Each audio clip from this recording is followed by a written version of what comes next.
Madam Chair, staff is ready to begin the meeting. Thank you, ma'am.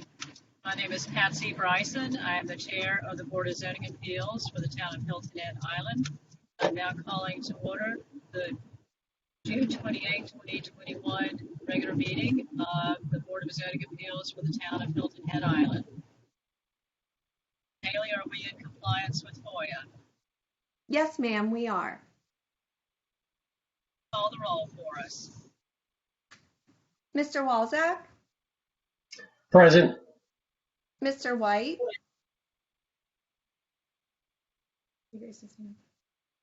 Thank you, Mr. White. Ms. Loudermilk? Present. Mr. Johnson? Present. Mr. Fingerhut? Present. Dr. Ponder? Present. And Ms. Bryson? Present. Haley, will you assist me in introducing the staff members as well as legal counsel present? Yes, Madam Chair. We have Missy Lewick, Rocky Browder, Nicole Dixon, Terry Lewis, Diane Bush, Josh Gruber, and Tyler Newman on the line. Thank you, ma'am. This time I would call upon Josh Gruber, Deputy Town Manager, for presentation of the town's Crystal Award to outgoing board member John White. Thank you, Madam Chairman, members of the board. It is my pleasure this afternoon to be able to recognize Mr. John V. White, Jr. Mr. White became a licensed South Carolina realtor with Century 21 Diamond Realty after a nearly 40-year career in banking. John moved to Hilton Head Island with his wife Pam in 2011, following their two sons' passion for tennis and golf. He has served on various civic and charitable organizations, including Samaritan's Purse Disaster Relief Team, and is now concluding his service on the Board of Zoning Appeals, having served two consecutive 3-year terms with the board beginning in July of 2015. Mr. White, on behalf of the town of Hilton Head Island and its residents, thank you very much for your service to the community. It is invaluable.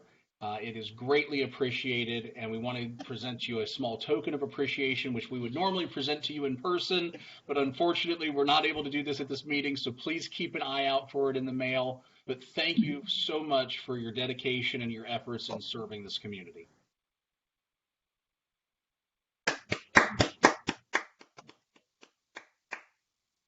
Thank you, Mr. White. And I see that Councilmember Harkins has joined us, so I'm sure that he joins Mr. Gruber in thanking you for your service. We will miss you. Next item on the agenda is approval of the agenda. Does the staff or any board members have any changes to the agenda? No, ma'am, no changes. Thank you. Hearing none from board members, may I have a motion to approve the agenda? So moved. Ms. Loudermilk made the motion. Second. I'll second. Second by Mr. Wilson. Any discussion on the motion? Hearing none, Ms. Haley, will you call the roll on the motion? Certainly. Mr. Walczak? For the motion. Mr. White? For the motion, I apologize for being non-responsive. I was having phone problems. Thank you, Mr. White. Ms. Loudermilk? For the motion. Mr. Johnson? For the motion. Mr. Fingerhut? For the motion. Dr. Ponder? For the motion. Ms. Bryson? For the motion. Thank you, ma'am. And Ms. Haley, I have a previous copy of the agenda. If I go astray, I know you will help redirect me. And I saw that Councilmember Ames joined us, so welcome Councilmember Ames as well. Next item on the Madam Chair, while you're recognizing council members on the meeting, I will also note that Mr. Glenn Stanford is on the line. Welcome, Councilmember Stanford as well. I don't probably have access to all of the screen array as usual since I've been traveling, but welcome to Mr. Stanford as well. The next item on the agenda is approval of the minutes of May 24, 2021. Are there any changes to the minutes? If not, can I have a motion to approve the minutes of May 24, 2021 regular meeting of the Board of Zoning Appeals? So moved. Motion made by Mr. Fingerhut. Is there a Second. Second by Mr. White. Any discussion? If not, Ms. Haley, please call the roll. Mr. Walzak, For the motion. Mr. White, For the motion. Ms. Loudermilk, For the motion. Mr. Johnson, For the motion. Mr. Fingerhut, For the motion. Dr. Ponder, For the motion. Ms. Bryson. For the motion. Next item on the agenda is appearance by citizens. Ms. Haley, are there any citizens here at our meeting today? Madam Chair, we do not have any citizens on the line for public comment, but I will note that public comments concerning the agenda items were to be submitted electronically via the Open Town Hall portal. The portal closed at 12:30 today, and there were no comments of record. Thank you, ma'am. The next item on the agenda is unfinished business. There is no unfinished business. Next item is new business. And this time I will open the public hearing on a variance request. It's VAR-001218-2021, a request from Jeffrey Locke of Seagrass Construction LLC on behalf of Stephen A. Weston for a variance from LMO sections 16-5-102 and setback standards 16-5-103, buffer standards, and 16-6-104F, specimen and significant tree preservation, allow a proposed development of 3 homes and associated driveway to exceed allowable specimen tree impacts and be located within the adjacent setback and buffer. The property address is 202 Mitchellville Road with a parcel number of R510-005-000-001B as in boy, quadruple 0. And I will note that I did not include the procedures that the board follows, and today we only have the variance request to consider. The Board of Zoning Appeals employs a fair and impartial process with both substantive and procedural due process. The substantive due process is found in the Land Management Ordinance sections, or LMO sections, regarding the 4 standards applicable to variances. In addition, we follow the procedural standards as set forth in the rules of procedure of the Board of Zoning Appeals. The presentation will be first made by the staff, who has 20 minutes to make their presentation, followed by questions by board members. Or during the presentation, board members may ask questions. And Ms. Haley will be our kind and gentle timekeeper. Following the presentation by staff and questions of the board will be a presentation by the applicant for 20 minutes, again with questions by board members, and Ms. Haley will be the timekeeper. That will be then followed by staff rebuttal, if any, of 5 minutes, then followed by applicant rebuttal of 5 minutes, if any. Following that, there will be a board discussion, and there has been no public comment, so there will be no public comment during the public hearing today. After that, we will incorporate all the evidence from the hearing today, and then I will close the public hearing. There will be discussion by the board, and the board will then decide whether or not to approve the variance with conditions, or to deny the request for the variance. Dr. Ponder or staff, did I miss any of the procedural requirements for the hearing? No, I don't think so. Okay, thank you very much. At this time, I'll call upon the staff for the presentation for this variance request. And Ms. Loic, I think I see you on my screen, and I think you are making the presentation, so you may proceed. That's correct. Thank you. Give me one moment while I get my presentation up.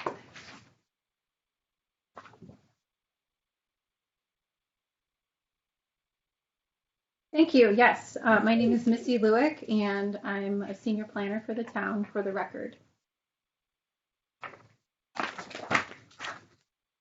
As Ms. Bryson mentioned, this is a request for a variance from the setback standards, the buffer standards, and the specimen and significant tree standards. This request is to allow 3 proposed homes and an associated driveway to exceed the allowable specimen tree impacts and be located within the adjacent use setback and buffer. The applicant team, as indicated on the agenda, includes Mr. Jeffrey Loke, as well as Mr. Stephen Weston, and their attorney, Tom Johnson. The subject property is located on the north end of the island and is adjacent to marsh in the Port Royal Sound. The property is accessed off of Mitchellville Road, and the adjacent uses surrounding the property are cemetery, civic use, vacant Mitchellville District Zone properties, and single-family residential uses.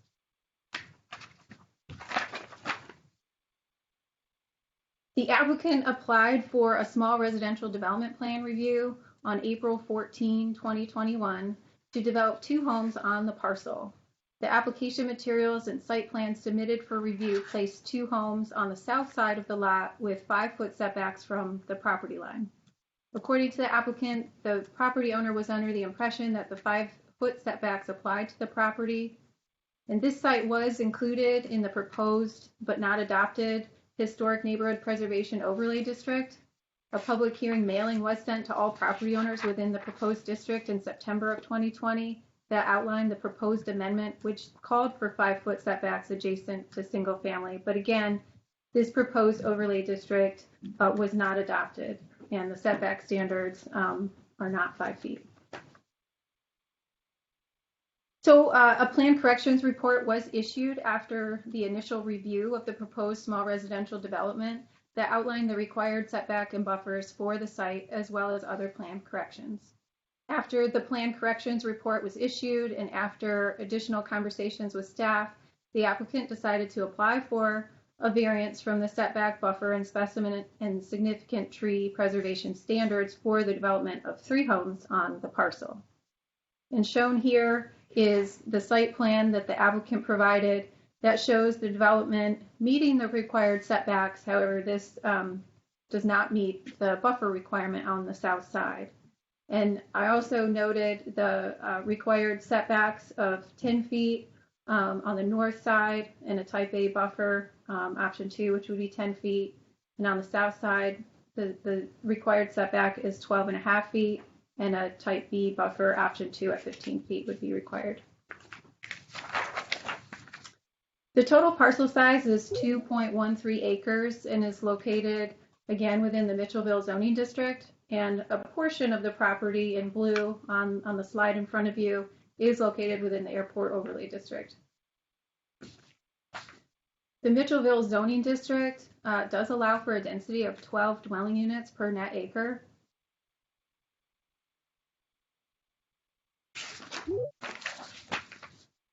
And the parcel is adjacent to marsh, and it has an existing boardwalk over the marsh to a gazebo with access to the Port Royal Sound. According to the applicant, the site has 6 specimen trees and 4 significant trees on the parcel. The applicant provided a 2018 tree and topographic survey with the small residential application form.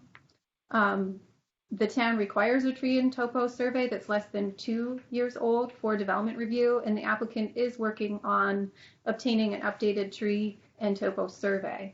As you can see in the pictures on this slide, the site is heavily treed, and we have walked the site both among staff and with the applicant.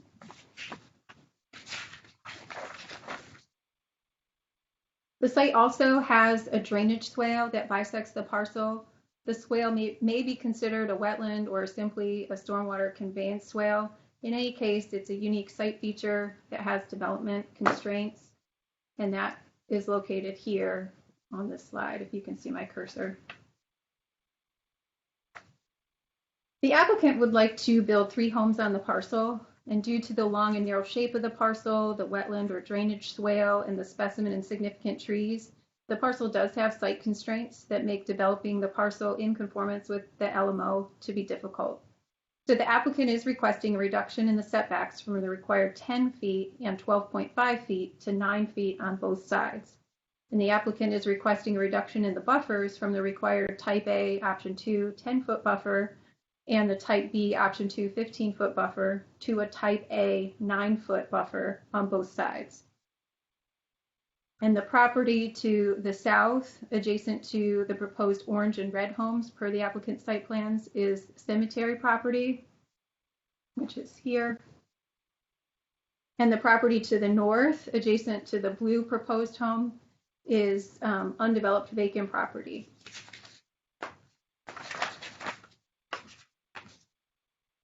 So the applicant is limiting the extent of the variance requested for the setback and buffer relief to this portion of the property only, and it's designated by the arrows indicating the location of the setback and buffer request.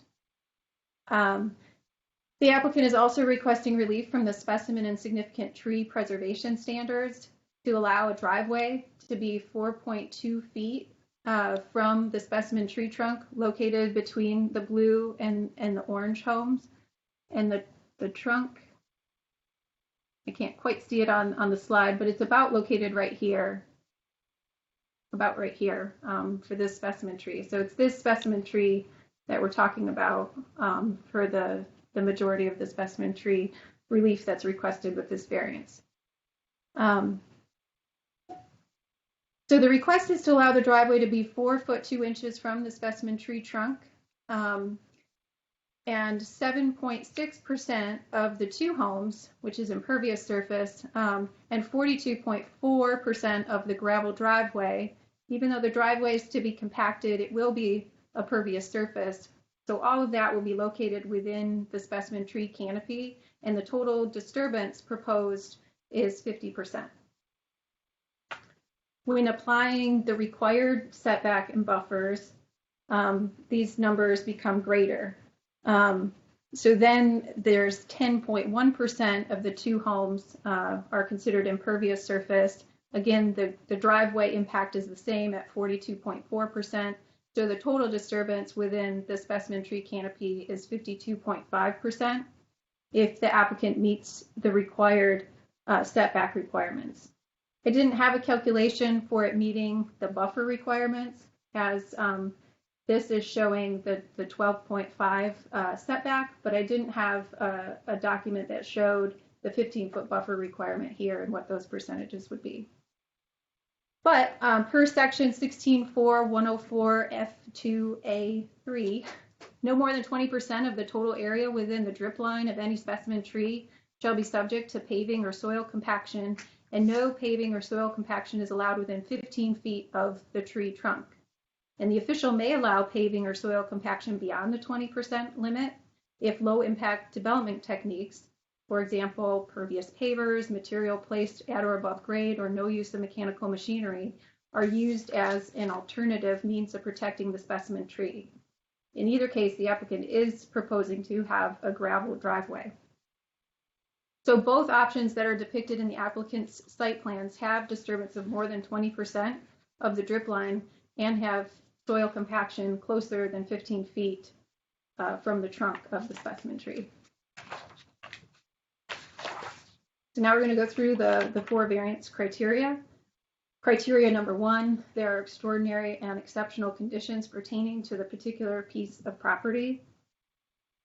Staff finds that the subject property is approximately 700 feet long and 140 feet wide, and it's long and narrow in shape. The property is located on tidal marsh. The property contains a wetland area or a drainage swale that bisects the parcel, and the property contains at least 6 specimen trees and 4 significant trees which have preservation requirements. So staff finds that this criteria has been met because there are extraordinary and exceptional conditions that pertain to this particular piece of property. The specimen and significant trees and the drainage swale do limit development on the lot. Criteria 2, these conditions do not generally apply to other properties in the vicinity. The subject property is rectangular in shape, and there are other rectangular parcels in the vicinity with access to both Mitchellville Road and the Port Royal Sound. But this subject property is one of the narrowest parcels that do have access to both Mitchellville Road and the Port Royal Sound.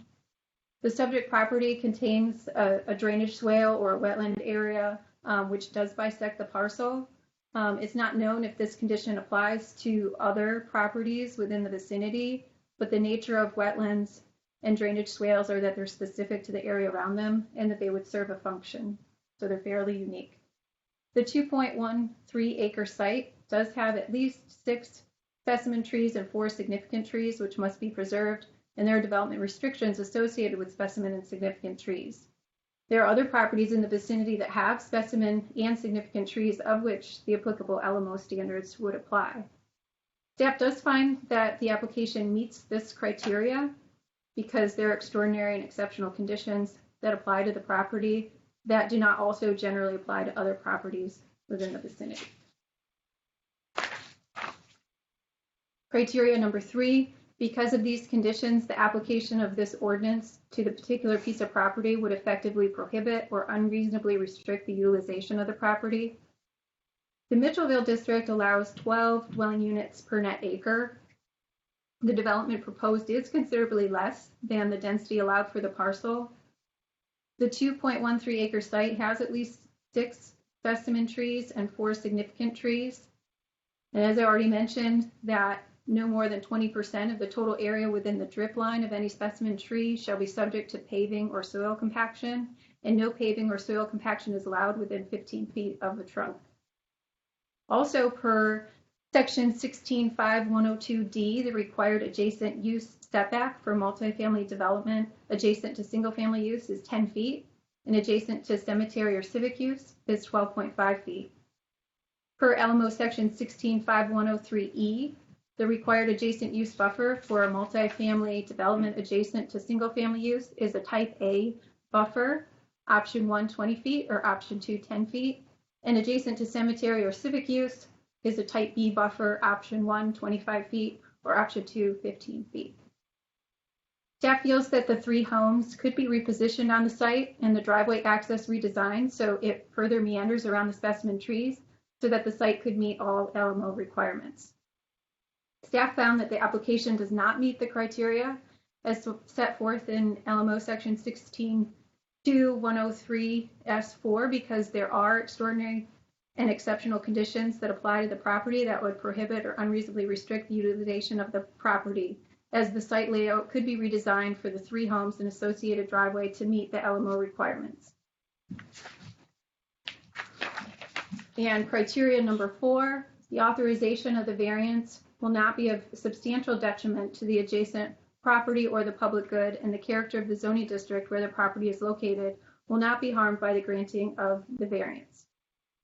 Staff found that while we didn't have any letters of opposition to this variance request, and the property to the south, adjacent to the proposed orange and red homes for the applicant's site plans, is cemetery property.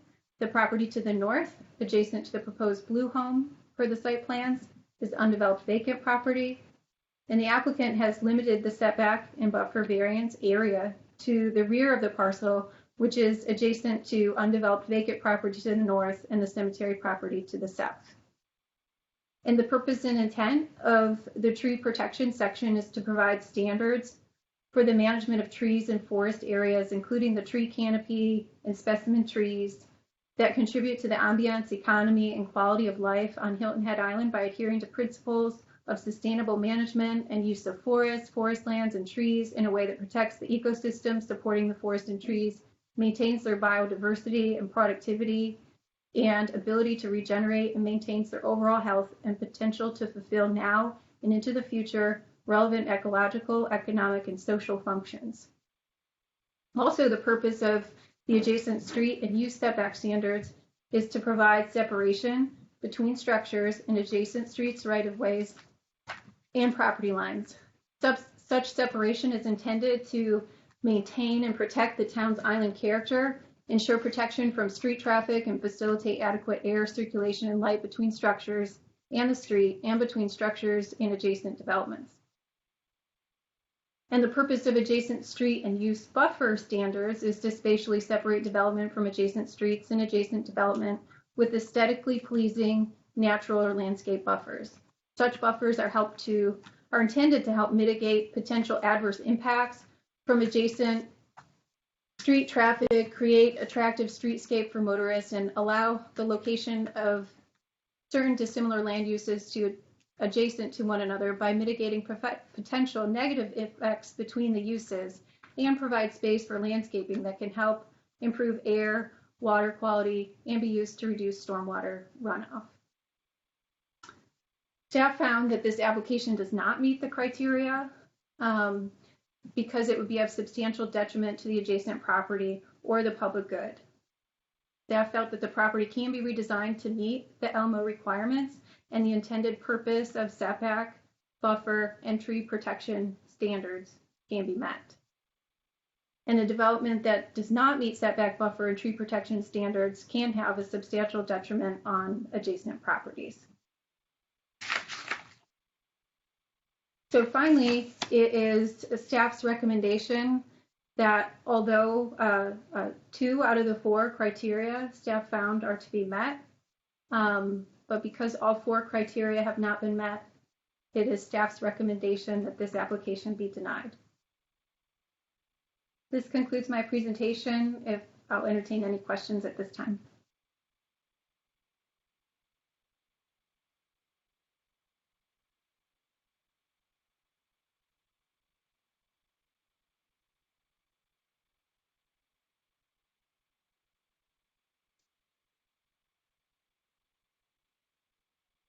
Madam Chair, you seem to be. I see it.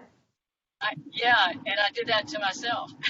So I apologize. Now is the time for questions of board members. We will follow our usual rotational method. And board members, as always, will kindly remind me if I have called upon them first the previous time. This time, Mr. White, your opportunity is to go first with questions of the staff. Madam Chair, I have no questions. Thank you, sir. Ms. Loudermilk, you are up next. Yeah, I have a kind of a broad question, and I don't know if it's best directed. I'll direct it to Missy, but maybe Rocky Browder may want to chime in. I'd like to understand a little better the parameters of the coverage away from the tree bases. You know, the 7.6% of the homes or 42.4% of driveways. What is how were those parameters determined as to how they protect or help sustain, you know, how do those specific parameters benefit the trees versus, quote, building or covering land closer to the trees? Can somebody help me understand that a little more? Yes, ma'am. Rocky Broader, environmental planner with the town. Prior to me coming to the town, these criteria were established. And in my time with the town and working with arborists and attaining certification in education, the feeder roots within these specimen trees are located within their drip lines and typically within the top 8 inches of the soil. And so I believe the criteria that are listed in the land management ordinance are intended to limit that impact to those feeder roots and also compaction within the 15 feet of the trunk. Those are the anchor roots typically that help hold that tree in place. So I believe that the 15-foot offset from the trunk that's intent was to protect those anchor roots. And then the limit to the drip line of the specimen tree was limited to 20% in an effort to limit the impact of the feeder roots. They do allow additional impact to the drip line of the tree if it is of a pervious nature, non-compaction, The town, in fact, has done some of that ourselves at Celebration Park for parking. We've got some paver parking areas that were laid on grade, no ground disturbance, and it was felt that that doesn't impact those feeder routes as much as if you were to go in and pave them. Oh, okay, thank you. So the gravel driveway is definitely a more positive situation than were it to be truly paved.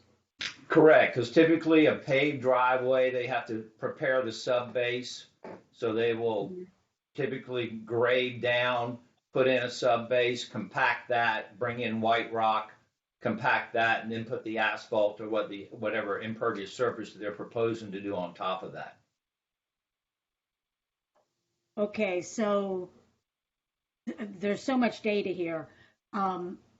And Missy or Rocky, but just walk me back through then the percentage of the actual home construction that is affecting the trees.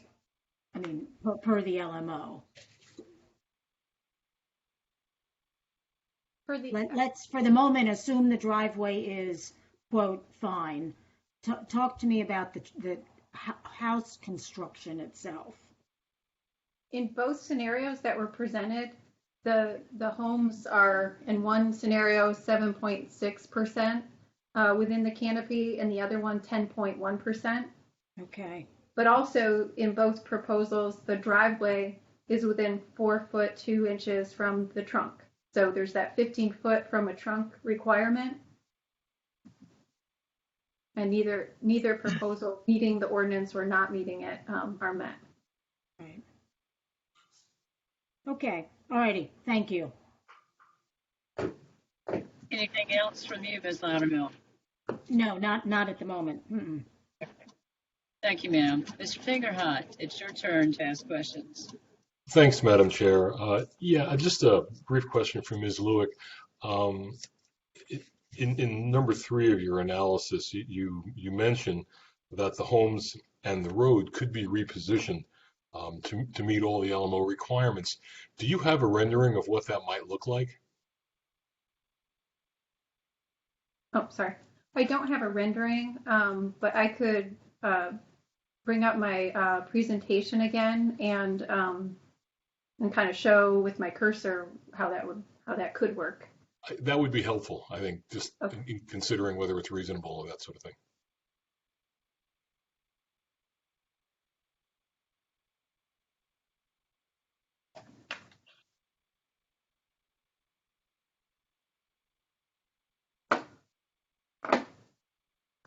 So staff felt like it's possible for this home it would move over a little bit. This is a significant tree. Significant trees don't have the same distance from a trunk or percent impact within the canopy. So this house could potentially move over to meet the 15-foot buffer. This home... Ms. Zoe, I'm sorry if I can interrupt you just briefly. And that's the one that is outlined, that is colored in by a reddish color. Is that correct? That's correct. The red one. Thank you. That'd be helpful to maybe refer to them by colors. Okay, sure. Yes. It was also suggested that perhaps this blue home could be shifted down a little bit. That would allow the driveway to meander further to get away from the 15-foot requirement here from the base of the trunk. And so if this home is shifted down, it would provide room for the driveway to meander a little bit. And also with the driveway meandering, it would allow room for the orange home to move further away, as the driveway would be making a meander over in this direction, if that makes sense. No, we haven't done a detailed sketch, but in our review of it, it does look like it's possible that they could make efforts to meet the LMO requirements. Actually, yeah, that is very helpful. I mean, so then would it be correct? I mean, in your view, if you move the homes around slightly to accommodate the LMO requirements, the totality of the layout would be very similar to what's being requested here. Isn't that correct? That's correct. Okay. Thank you very much. All right, thank you, sir. Mr. Johnson, questions from you? I have no questions at this time, Madam Chair. Thank you, sir. Mr. Walczak, questions from you? Yes, my question of Missy is, have you had discussions with the applicant with regard to modifying their site plan as you suggest? And have they been receptive, if you did? We had a number of discussions throughout the variance process, and they had made some adjustments based on those suggestions, but not the latest one where we did take a look at what was submitted. Finally, there were several revisions to the application site plans, and the final interpretation was not yet communicated. No. Okay, so isn't it a simple matter of just modifying this site plan as you suggest, and there'd be no need for a variance? Wouldn't that be a good answer to this problem? Certainly, the applicant would have to show that it can meet all of the requirements, and I don't want to speak on behalf of the applicant, but I think they wanted to pursue the variance request. Okay, thank you. Thank you, sir. Pardon me, Dr. Ponder, questions from you? Madam Chair, I have no questions at this time. Thank you. Then that will leave it to the chair for questions. And other than the repositioning, which is a question I had as well, if Ms. Lewick or Mr. Browder could explain to us, or at least assist me from my recollection, the difference between specimen trees and significant trees. What type of trees are we talking about that might be affected by the variance? The difference between specimen and significant is outlined in the land management ordinance. Specimen size trees are based on their size, their DBH, and different trees have different specimen sizes to them. But in response to recent development on the island, the town council recently also added in a significant tree category, and any tree within a tree category that's within 20% of the specimen size is considered to be a significant size tree. And while they don't carry the same drip line percentage impact or impervious surface impacts that these specimen trees carry, they are to be retained based on the fact that they're within 20% of the specimen size tree. Okay, thank you. How about the types of trees? Are the types of trees that have been by the properties? I've seen the can there and it has been live oaks, most of them, certain type of tree, most of them was a rocky. Ms. Bryson, you're breaking up. We did not hear that question. The trees in question. I apologize. We're still traveling, but we're almost back to my home where I'll have better access. I'm asking about the types of trees. Are there more live oaks that would be affected by the variance request, more pine tree, or a different kind of tree? What kind of trees are we talking about affected? I believe they're all live oaks or laurel oaks. Okay, thank you. Right. Those are my questions. Any other questions from board members, having been through the list once?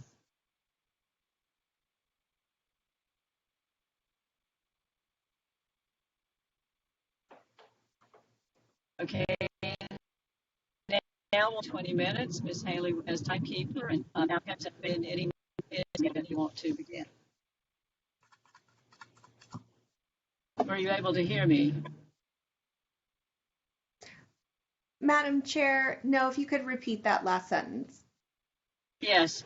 It's now time for the applicant to make their presentation with 20 minutes. Ms. Haley as the timekeeper. They may proceed. Yes, ma'am, thank you.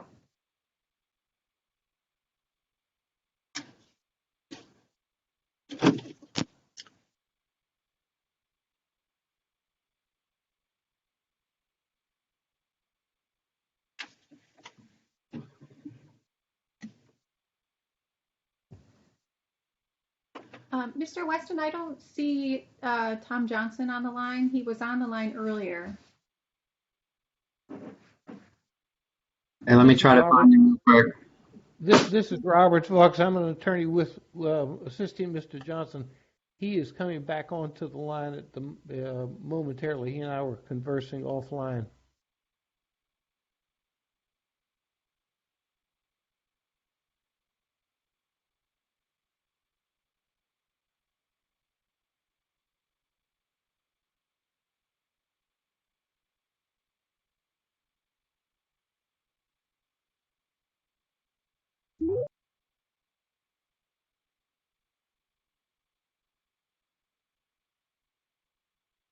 Mr. Johnson, this is Teresa Haley, the secretary for the BZA.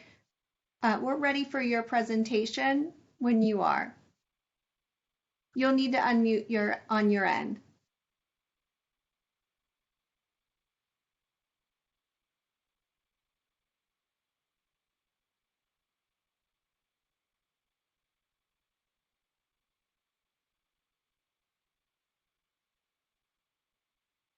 Mr. Johnson, we can see you. You'll need to unmute your microphone.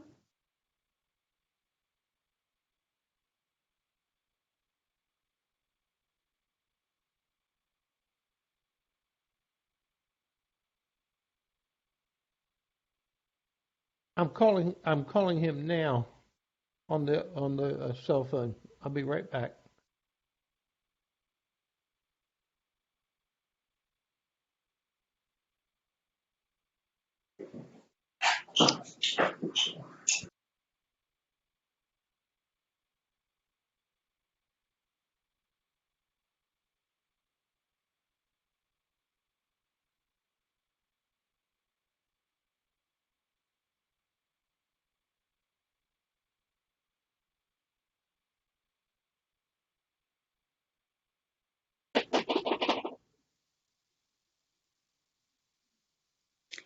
Ms. Haley, while we're waiting on them to connect, I'm going to try to connect with my iPad. I now have home internet service, so I'm going to join the meeting through my iPad. You'll see me come up again.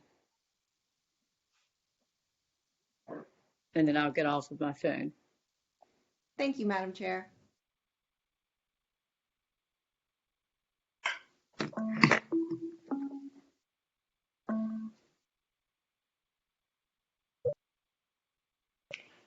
Okay.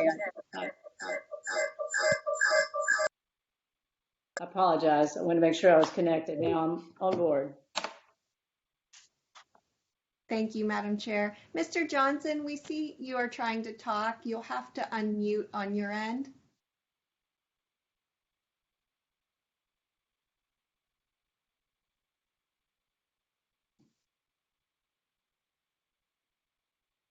Mr. Johnson, if you're using an iPad, the unmute button should be at the top of your screen.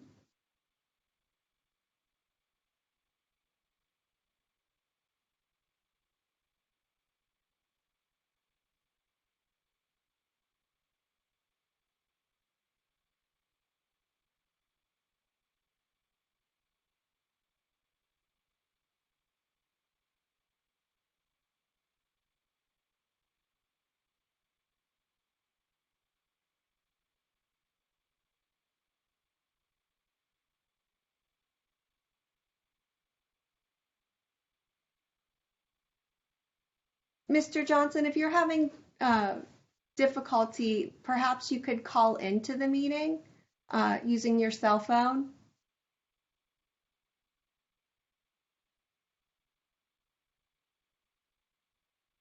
Am I in this time? Yes, we can hear you. Okay, I apologize to y'all. I'm standing outside of a doctor's office. The doc, if y'all would forgive me, I think everybody I needed to ask is in the meeting. Dr. Weston, the conversation that I was related to me suggested that you could get a tree variance if you if you move the house over some from the sideline. Would that work? The issue was the 20-foot road we had to build instead of a driveway, and I couldn't figure out how that impacted the trees because it's a pervious driveway. I don't know of any of the houses that were impacting any trees really that were significant or specimen trees. Okay, I have kind of bungled the flow of this, but Mr. Volks, who was there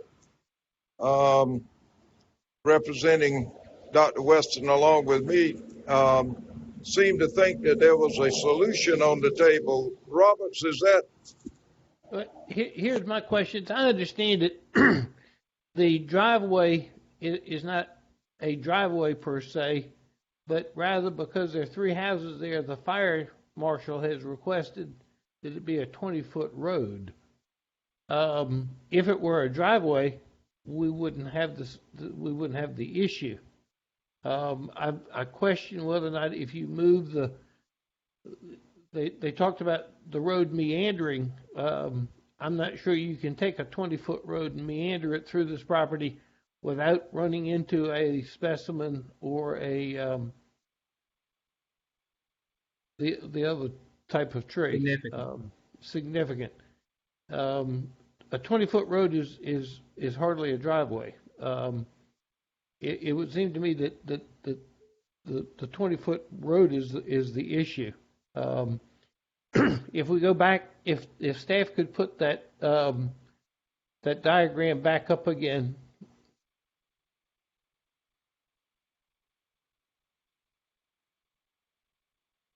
Madam Chair, can you assist there we with go. that? Thank you. Yeah.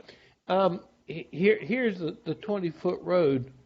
I don't know whether my cursor is visible to everybody, but doctors, I understand that they want you to move this house, the red house here, slightly in that direction, away from the property line. But then the question is, how far do you come close to this circle, which is either a specimen or a significant tree? Then the question was whether or not you could move the blue house here. Can you all see the cursor when I move it? Can you No, see sir. Oh, We're not okay. able to see your cursor unless you're sharing your screen. Right now, staff All right. is sharing. I'm an old man, so tell me how I share my screen. We don't have. Do you have the diagram available? Yes, ma'am. I have it I have it in front of me on your screen. Yes, you would I have to see share it. Okay, we can try to share our cursor with your direction. Okay. So I have my cursor over the red house at the moment. Yes, and you have yours there too. As my understanding was that you wanted them to move the house in this direction towards the green circle, which would move it away from this property line, thereby removing the need for a variance for this property line. And the question I have is, how far can we move it towards the green circle without then impacting this tree? Can we move it sufficiently? I believe so. That green tree is a significant sized tree, and it doesn't have the setback from the trunks or the drip line impervious restrictions that the tan specimen trees that are shown on that site plan have. So yes, you could move it in that direction. All right. So, Doctor, then my question comes to you: is would you have an objection moving the red house towards the green tree enough to remove that request for a variance? Yeah, we really didn't want it in the middle of the lot where you can't see. It just ruins the sight lines. But you'd have to kind of walk the lot to understand what I'm saying. But to have a house sitting down there in the middle kind of ruins the Well, lot for the other dwellings. how far do we have to move the house away from the property line to remove the need for a variance? The buffer there is 15 feet. So, And what are we showing there? on this particular plan, it's showing 9 feet. So you'd have to move it 6 feet. Yeah, 6 feet on that lot is a lot. You know, that's why we're here, is because a Okay, few feet makes a huge difference. All right, so then the blue It is a house. narrow lot. So the blue house, where is staff suggesting that you could move the blue house? Which direction? Sorry, down here?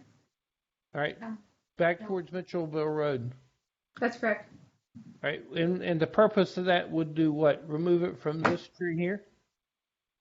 The purpose of that is to both meet, there's 1 foot of both setback and buffer that's required on this side here, on the north side, as well as the driveway.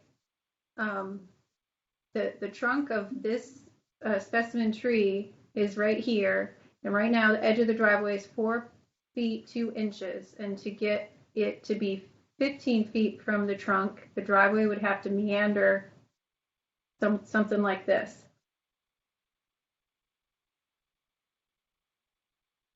Okay. And then as I understand it, you wanted to take the orange house here and move it, what, towards Mitchellville Road? This home just needs to be 15 feet from the property line. So as the driveway meanders, it can still move within the drip line here. There's more impervious drip line allowance. So as long as it doesn't exceed the allowance within the drip line, it can move. It can move a couple more feet in this direction, especially when the driveway is meandering to go around this trunk. Excuse me, Miss Bryson, Chairman Bryson. I just have a question at this time. Isn't this the type of discussion that should be had outside of a public hearing for a variance? We should be hearing the applicant's case for the variance. Well, I think that some of this discussion might be helpful in moving towards a solution and maybe limiting the variance. So I appreciate what you're saying, Mr. Walczak. It would have been good to maybe have some more negotiations before coming for a hearing for a variance, but it sounds as though the applicant chose to proceed. Let's let them have just a little bit more time, and then the board, because we can decide whether or not to disapprove a request or to approve with conditions. And maybe we'll find, I have no idea, maybe some discussion here could be helpful, maybe not. But let's let it go on just a little bit longer, and then I need to remind the applicant that you have a time limitation on 20 minutes with some discretion to allow for questions by board members extending that time period, such as just now our exchange. So let's let them go just a little bit. I'm sorry. Madam Chair, lady, may I ask, under your rules, is it permissible to have this matter tabled? Because frankly, I agree with Mr. Walczak that I think that probably would be more beneficial and more productive to everybody if we had an opportunity to sit down and look at this and play with it a little bit before we ask you to make a final determination. Yes, sir. Certainly, if that's the applicant's request, it was my understanding from staff that the applicant wanted to proceed after having some discussion, but we certainly can approve a request for a continuance to our next regularly scheduled meeting, or if more time is requested, we can do that as well. So if the applicant wants to now make a request to continue this matter to a date and time certain, you could do that. Is that your request? That would be my request unless Dr. Weston overrules me. I just don't see how moving the blue house out of the drip line and moving the orange house into the drip line makes any difference whatsoever. So I think we need a clear answer. Do you want a continuance or not? So is that table it to another month? That would be our normal procedure to do. The board meets on the fourth Monday of the month at 2:30. Those are our regular meetings. And the next meeting, and Ms. Haley, help me if I go astray. The next meeting, or Ms. Lewick, I see is Monday, July 26th, again at 2:30. Yes, ma'am, that's correct. Thank you. So if the applicant could let us know what is your request at this moment. Okay. I'll table it. I do wish to know how the driveway could meander at 20-foot width through that narrow lot and how it possibly could be affecting any of the adjacent properties like numbers 3 and numbers 4. I don't understand how we're missing the point there. Please. I think the extra time might give you some opportunity to address those questions outside of this. This process is going to give you a thumbs up, thumb down, or a thumbs up with conditions. So I think as Mr. Walczak has suggested, if there's a time which to decide to continue the matter, this is probably a good time to do that. Madam Chair, this is Nicole Dixon. I just wanted Yes, to let you all know that Missy has been trying to work with the applicant and has had several conversations and meeting out on site and let them know what they needed to do to meet the LMO in order to avoid a variance application. And the applicant decided he wanted to pursue the variance, and that's why we're here today. So we have been trying to work with the applicant and get them to redesign the site. I just wanted to make that clear, because it was kind of made it sound like we hadn't been working with them. That certainly wasn't my intent to make such an implication. No, And I think the board did understand that, maybe not as much as detail, but I think the applicant can also change their mind about asking for a continuance to work some more, or perhaps for them to understand more about what could be done. So Okay. is that going once, twice, is that the request of the applicant that we continue this matter to the July 26th meeting? Yes, we'll table it. Okay. All right. I think unless staff, and I don't know whether Ms. Bush is with us, would it be appropriate for the board to now entertain a motion to continue this matter to July 26th? Any problems with proceeding that way? So moved. Okay. I see Mr. Walczak has moved to continue this matter to July, at the applicant's request, to July 26th, 2021 at 2:30 p.m., the regular meeting. Is there a second to that motion? Second. Madam Chairman, I'm sorry, who is speaking? this is Bob Johnson. I've dropped out for a minute. I have one question. Did we forfeit our, before we table it, did we forfeit our ability to ask questions? Did they get their 20 minutes in? No, we didn't forfeit that. We'll continue this matter, and there'll be some remaining time for their presentation at the next meeting. If there have been changes to the application, then we might need to have more information provided by staff.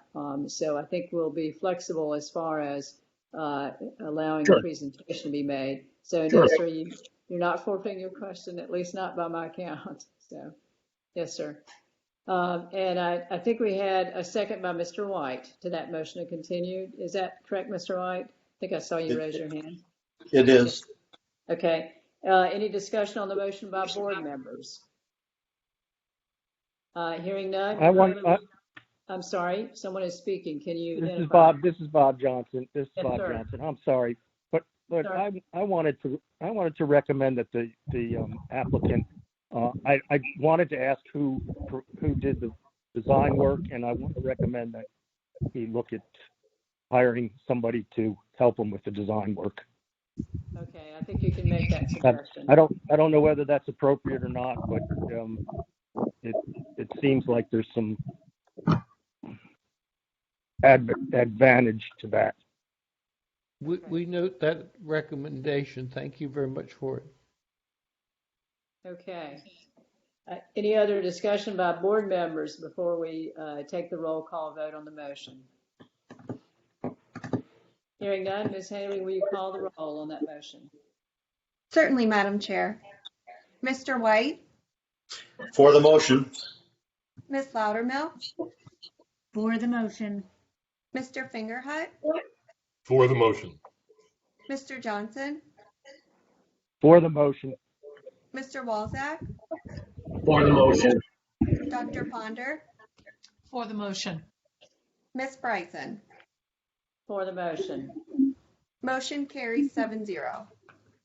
That matter is continued to July 26, and the applicant and representatives are welcome to stay for the remainder of our meeting, but you may also be quietly excused at this time if you do not want to continue to be a part of the meeting. With that said, we'll move on to the next item on the agenda, and that is the election of officers for the Board of Zoning Appeals for the July 1, 2020 June 30. Sorry, we'll allow folks to leave and see if we'll have less interference that way. Okay, I think we're good. Election of officers for the July 1, 2021 to June 30, 2022 term. Would anyone like to make a motion to nominate a board member to serve as chair for the new term? Madam Chair, I would like to nominate you to continue as chair for the next term. Thank you, ma'am. Is there a second to that motion? I would second. Thank you, ma'am. Are there any other nominations for a board member to serve as chair for the new term? Hearing none, is there a motion to accept the nomination by acclamation? So moved. Mr. Fingerhut made that motion. Is there a second? Second. Second. By Mr. Walczak, okay. Any discussion on that motion? If not, Ms. Haley, please call the roll. Mr. Walzak, For the motion. Mr. White, For the motion.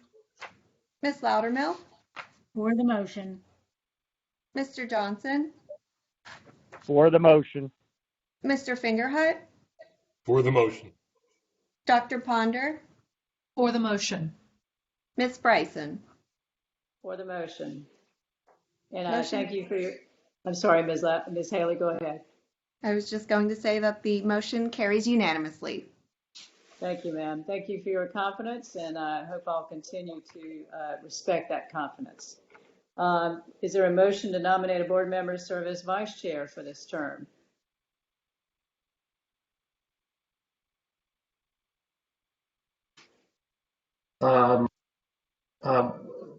I'd like to nominate the same vice chair we have now, if she'll accept, and to Ponder. Dr. Ponder? I'll accept. Okay. Is there a second to that motion? I I will second the motion. Second by Ms. Loudermilk. Any discussion on the motion? If not, can we make that any other nominations for vice chair? If not, is there a motion to accept that nomination by acclamation? So moved. Mr. Fingerhut, is there a second? Second. Second, that's Mr. Johnson? White. Sorry, Mr. White. Oh, there you are. I'm sorry, Mr. White, your face moved on my screen. I keep looking for you in a different place. Ms. Haley, will you call the roll on that motion, please, ma'am? Yes, ma'am.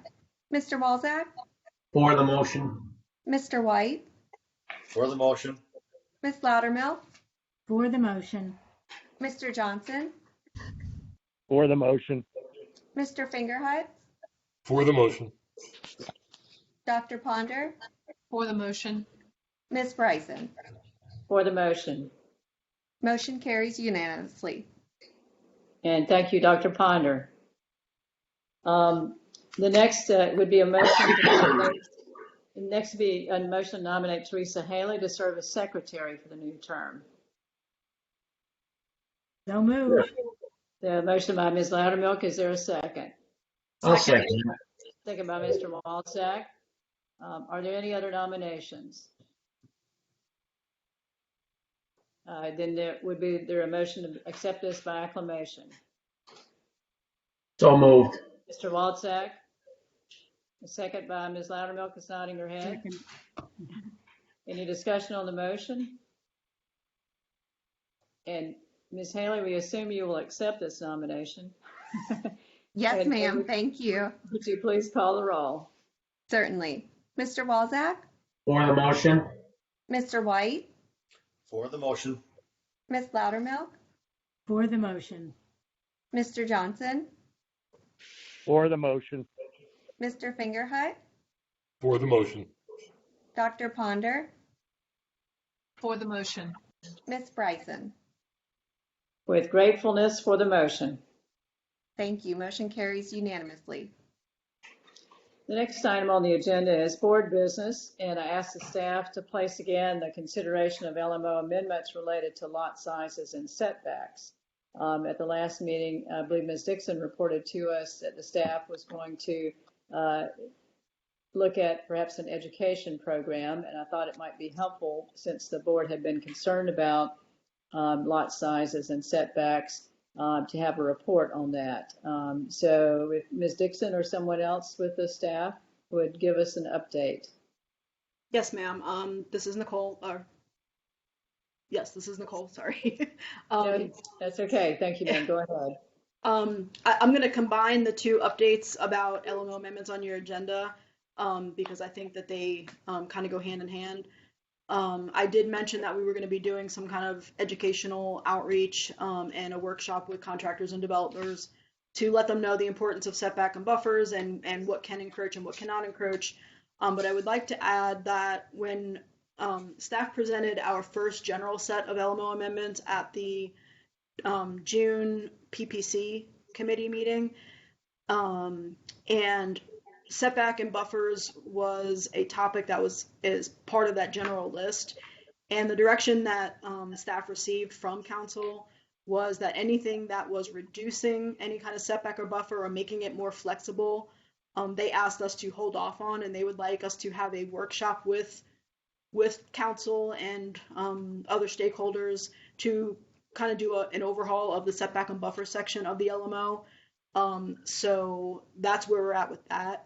We will come back in the future with that workshop to see the direction that town council wants us to go in. So right now, we're not recommending any kind of reduction in setback and buffers. We're going to take a look at it as a whole.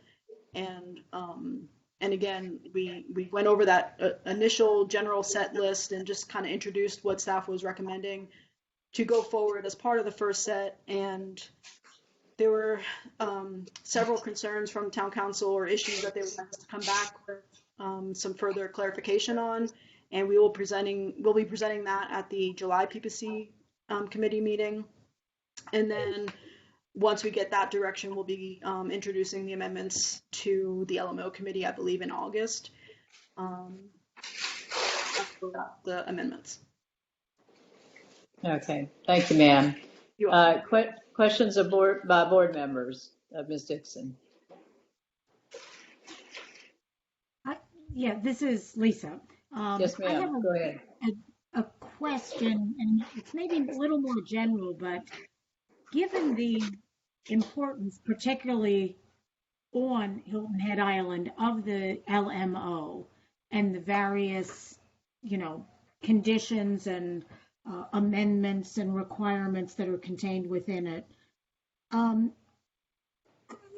would it be possible to somehow provide/require at a real estate closing, not that the LMO be reviewed or anything, that would be unruly, but that a new property owner be given a printed, copy of the LMO, maybe with a summary page in the front that says these particular areas are of importance or pertinence to a residential property owner. And I say that, I like your education idea. However, and please don't anybody take this wrong, realtors and developers and builders, they are trying to sell property. So they are not going to press any requirement or issue that might not be, attractive to selling a particular piece of property. So it just seems to me that if a landowner, it would be provided with the LMO with a nice little introductory page that says, gee, sections, 1, 2, and 4 are of particular relevance to a residential property owner. It would give them a heads up. Might they throw it in the trash can? Some of them. But I think, some of them would be interested. And I realize they can find the LMO on the town website, but again, right now they have no impetus to go looking for it. Just a thought. Ms. Dixon, could that be a part of your education program? And, kind of picking back on that, real estate brokers probably have some sort of monthly meetings, and perhaps the town staff could go make a presentation about the LMO, different sections to point out, maybe part of continuing education or something like that. And then also the home builders must have some sort of monthly or quarterly meetings, and there may be a similar program that could be used. Right, and the home builders, we would actually be inviting them to that workshop that we have. I don't know that we can require realtors to provide copies of the LMO for their transactions, but we'd be glad to, happy to set up a training with the Realtors Association. I know I've done trainings with them in the past at their meetings regarding like floodplain regulations and things like that. So we'd be glad to offer that assistance to them. And we get phone calls and emails all the time from realtors asking us about setback and buffer and different LMO requirements that pertain to properties that they're trying to sell. So we give that information out all the time. But yeah, I'd be happy to reach out to them and see if we can set up something with them at one of their meetings.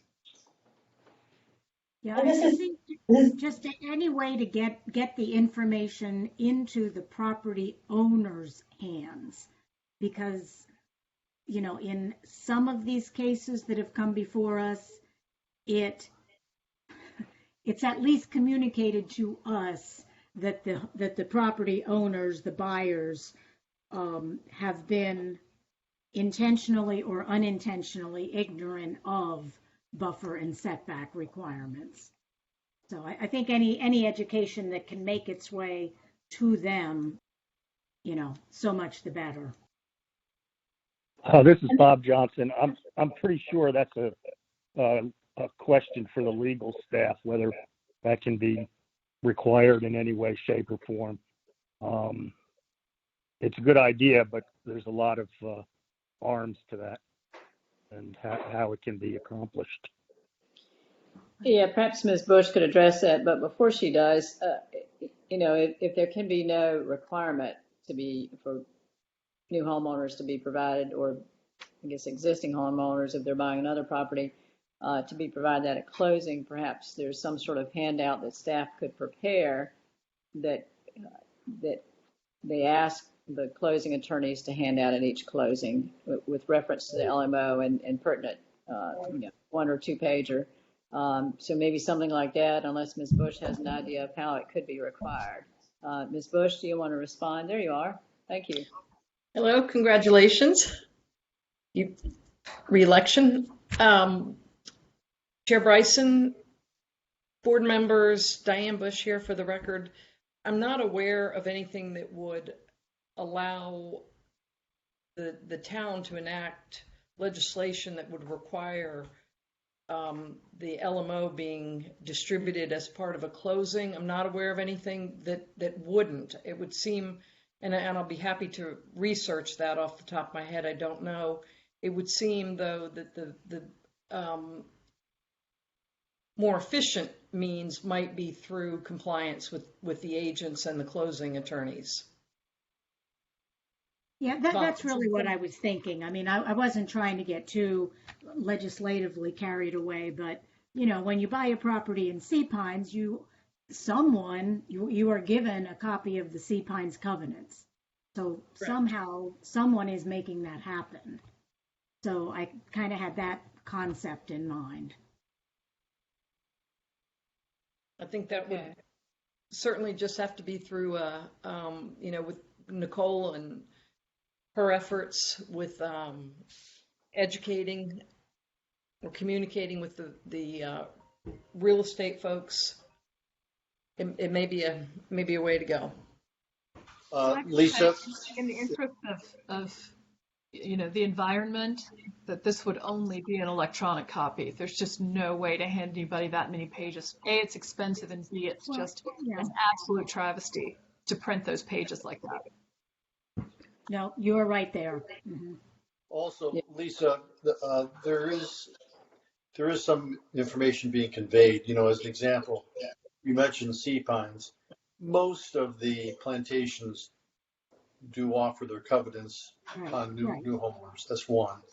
Two, and it's not completely dealing with the Alamo, but at closing, most of the time, you'll have a survey, and the survey will show the boundaries and the setbacks and so on and so forth. There seem to have been instances in the past where multiple surveys were floating around. So, I mean, and all of these things are correct if everything happens the way it should. But again, just speaking to educating the property. Okay. All right. Any other questions or comments from board members with Ms. Dixon reporting both on LMO amendments related to lot sizes and setbacks and in general LMO amendments? Okay. We'll move on to the next portion of the agenda, and that is staff reports. And the first one is status of appeals to circuit court, and Ms. Bush is going to report to us on that. Yes, ma'am. Thank you. Of the cases pending or recently appealed, there were, and this is through the public index search is how I got this information. There are 12 total.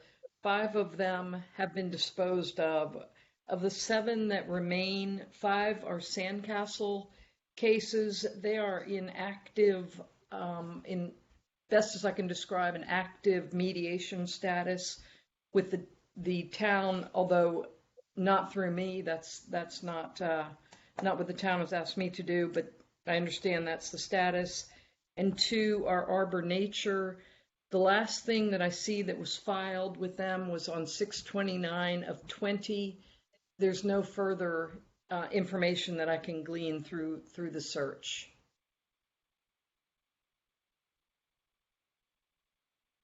Any questions by board members of Ms. Bush in that report? Okay. Thank you, Ms. Bush. The next item on the agenda is staff report on the status of amendments to the BZA rules of procedure. Ms. Lewick, and I think Ms. Bush, you've been working with Ms. Lewick on that.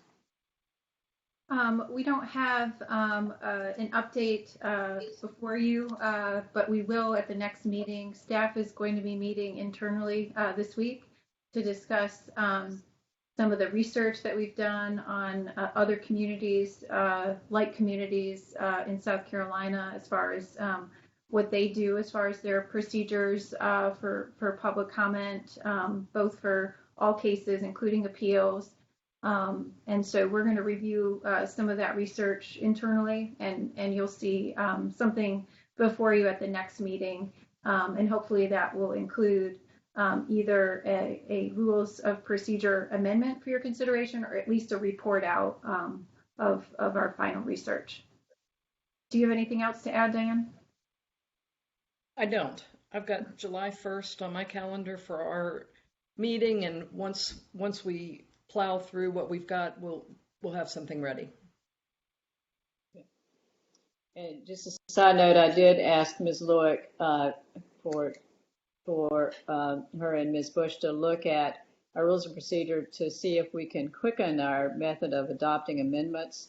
The last ones we did, it seemed like if you wanted to change an A to a D, we had to go back through the whole process again. So we're gonna try to see if there's a way to do that while still providing adequate notice to the board and the public about language changes. But if there's merely something that's of minor significance, a speedier way to move those forward. So we'll see what they come up with and what might be the board's pleasure. The next item is status of LMO amendments. Ms. Dixon has reported on that, and we will fold in to the report at the July meeting on the status of LMO amendments, the specific item about lot sizes and setbacks. So that brings us to, I'm sorry, I didn't ask if, I did ask if board members had any questions on the amendment to the rules of procedure. Any questions on that?